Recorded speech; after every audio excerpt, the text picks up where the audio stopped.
I'm Bob Rowe. I'm the CEO of Northwestern Energy. Northwestern is a natural gas and electric utility. We serve natural gas in Montana, Nebraska, and South Dakota. We serve electric customers in Montana and South Dakota. In South Dakota, we have always been a vertically integrated utility, and that means that we own and operate generation as well as transmission and distribution systems. First of all, again, given the long-term extreme uncertainty about any kind of national action, our focus has much more been on actionable, achievable approaches closer to home.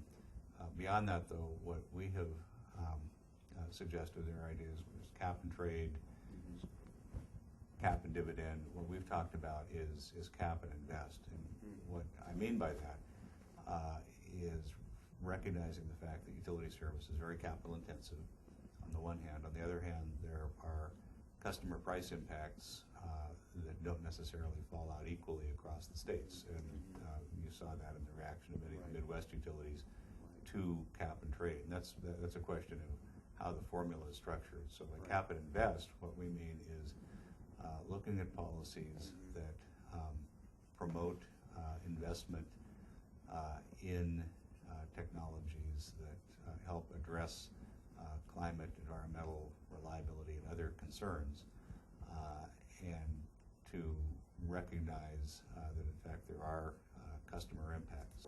In terms of smart grid, the approach that we've taken is first to focus on the necessary investments in making our distribution system ready for smart grid. I think it's fair to say that the transmission network already has a very high degree of technology deployment, and to some extent, there certainly is more to do in the transmission system, but to some extent, smart grid really focuses on bringing those applications down from the transmission system to the distribution system. I'm a fan of the idea of deployment at the speed of value. As we look at some of the early smart grid deployments, we're learning a lot. And there are some successes and there are some challenges along the way.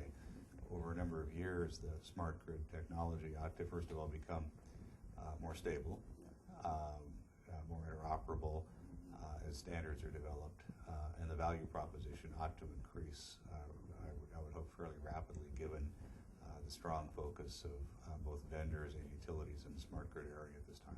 Northwestern Energy is active, focusing both on the western market out of Montana and participating in projects out of South Dakota that will benefit the Midwest. Sequentially, there are a number of important items. Wind is a potentially very valuable resource as part of a larger portfolio, along with other renewables, along with energy efficiency, and along with traditional resources as well. The two challenges are transmission and integration. Northwestern and many other utilities are working to address both of those issues.